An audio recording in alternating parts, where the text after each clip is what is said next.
नमस्कार शिक्षक साथियों, स्वागत है आपका मेरे YouTube चैनल पर। अतिशय शिक्षकों से संबंधित एक बड़ी खबर देखने को मिल रही है। अतिशय शिक्षकों ने शिक्षा मंत्री से मुलाकात की है। आखिर पूरा मामला क्या है, जानेंगे हम इस वीडियो में। वीडियो को शुरू करने से पहले आप सभी साथी चैनल को सब्सक्राइब कर लें। तो चलिए वीडियो को शुरू करते हैं। आप लोग देख सकते हैं, अतिशय प्रक्रिया को लेकर शिक्षा मंत्री से फिर से की है मुलाकात। कहा तबादले करने की शैक्षणिक सत्र शुरू होने के पहले करें या बाद में करें। इन्होंने कहा यदि आप तबादला करना चाहते हैं तो या तो शैक्षणिक सत्र के प्रारंभ में कर दें या शैक्षणिक सत्र के अंत में करें। भोपाल देशबंधु, प्रदेश में अतिशय शिक्षकों के समायोजन की प्रक्रिया का विरोध बढ़ता ही जा रहा है। सभी शिक्षक संगठन स्कूल शिक्षा मंत्री राव उदय प्रताप सिंह, सचिव स्कूल शिक्षा और आयुक्त लोक शिक्षण को ज्ञापन सौंपकर प्रक्रिया को रोकने की मांग कर चुके हैं, पर अधिकारियों ने ऐसा करने से इनकार कर दिया है। अब राज्य शिक्षक संघ के प्रदेश अध्यक्ष जगदीश यादव ने मंत्री से फिर से मुलाकात की है। श्री यादव ने कहा है, शहरों में शिक्षक अतिशेष हैं, उनका तबादला करना है तो शैक्षणिक सत्र प्रारंभ होने के पहले या समाप्त होने के बाद करें, ताकि बच्चों की पढ़ाई का नुकसान भी ना हो और शिक्षकों को भी एक दूसरे के स्थान पर जाकर व्यवस्थाएं जमाने में परेशानी ना आए। किसी भी कर्मचारी का शिक्षा सत्र के बीच में तबादला उचित नहीं है। यादव ने कहा है कि अतिशय शिक्षकों का समायोजन शासन के हित में तो है ही, निर्धन, शोषित, वंचित एवं पिछड़े परिवार बच्चों और शिक्षा के हित में भी होना चाहिए। इनका समायोजन होना चाहिए, शासन के हित में तो है ही लेकिन बच्चों के हित में भी होना चाहिए। उन्होंने कहा है, हायर सेकेंडरी स्कूलों में केवल व्याख्याता, उच्च माध्यमिक शिक्षकों की पदस्थापना, मिडिल हाई स्कूलों में यूडीटी, माध्यमिक शिक्षकों की पदस्थापना विषय मान से ही होनी चाहिए। सिद्धांत के विरुद्ध अतिशय शिक्षकों के तबादले में समूची शिक्षण प्रक्रिया प्रभावित हो रही है। एकाएक अतिशय शिक्षकों की सूची जारी किए जाने से संबंधित शिक्षकों को दावे आपत्ति का अवसर भी नहीं दिया गया और सीधे काउंसलिंग की तारीख घोषित कर दी गई। शिक्षकों के प्रति विभागीय अधिकारियों का यह व्यवहार घोर निंदनीय है। प्राथमिक और सहायक शिक्षकों की काउंसलिंग प्रक्रिया पूर्ण हो चुकी है। जल्दी ही माध्यमिक शिक्षकों की भी काउंसलिंग प्रक्रिया पूर्ण होगी। जो अतिशय शिक्षक रहेंगे उनको कमी वाली शालाओं में भेजा जाएगा।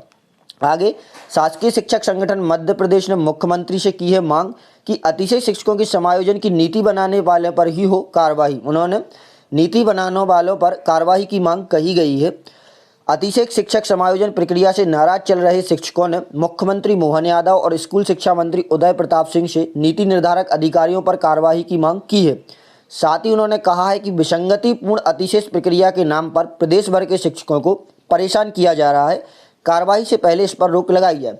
अतिशय शिक्षकों की प्रक्रिया में कई विसंगतियां देखने को मिल रही हैं। कई खबरें न्यूज़पेपरों के माध्यम से प्रकाशित हुई हैं कि जहां पर कुछ शिक्षकों का प्रमोशन हो चुका है उच्च पद प्रभार के कारण, तो उनको अभी पोर्टल से अपडेट नहीं किया गया, इसलिए वह उसी स्कूल में शो हो रहे हैं और जहाँ वह एक ही शिक्षक बचा है उसको अतिशेष में कर दिया है।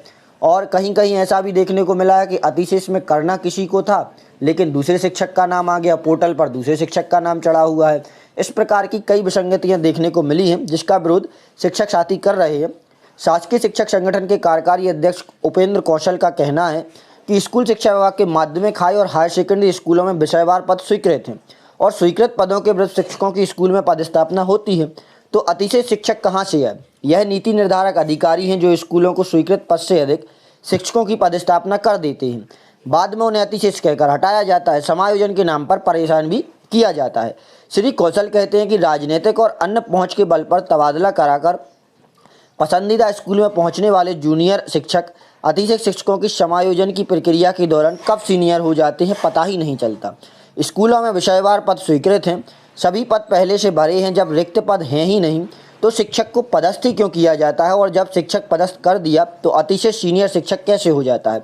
यह बात वास्तव में समझ नहीं आती है कि भाई यदि कोई शिक्षक एक शाला में पहले से पदस्थ है, फिर उसी शाला में अधिकारियों के द्वारा या तो ट्रांसफ़र या किसी अन्य माध्यम से दूसरे शिक्षक को पदस्थ कर दिया जाता है और फिर कुछ समय बाद जो सीनियर शिक्षक होता है उसको अतिशेष में डाल दिया जाता है। इसका कारण समझ नहीं आता। यदि शिक्षक की ज़रूरत नहीं है तो वहाँ पर आपने शिक्षक भेजा ही क्यों, और यदि शिक्षक भेजा है तो सीनियर शिक्षक को अतिशेष में क्यों डाला गया? इसका विरोध लगातार हो रहा है। संगठन ने कहा है कि सबसे पहले सरकार को स्कूल शिक्षा विभाग के ऐसे अधिकारियों को चिन्हित करना चाहिए जिनके कारण विभाग में विसंगति की स्थिति बन रही है और पूरे प्रदेश की शिक्षा व्यवस्था पर प्रश्न चिन्ह खड़ा हो रहा है और शिक्षकों में सरकार के प्रति आक्रोश भी पनप रहा है। विसंगतिपूर्ण योजना और नीति निर्धारण करने वाले अधिकारियों पर सख्त कार्रवाई होना चाहिए, जिससे भविष्य में शिक्षा व्यवस्था में ऐसी स्थिति निर्मित ना हो जिससे कि शिक्षा व्यवस्था एवं शिक्षकों को परेशान होना पड़े। आशा करता हूं आपको जानकारी पसंद आई होगी और वीडियो अच्छी लगी होगी। वीडियो अच्छी लगी हो तो वीडियो को लाइक करें और चैनल को सब्सक्राइब करें तथा सभी साथियों के साथ शेयर करें। धन्यवाद।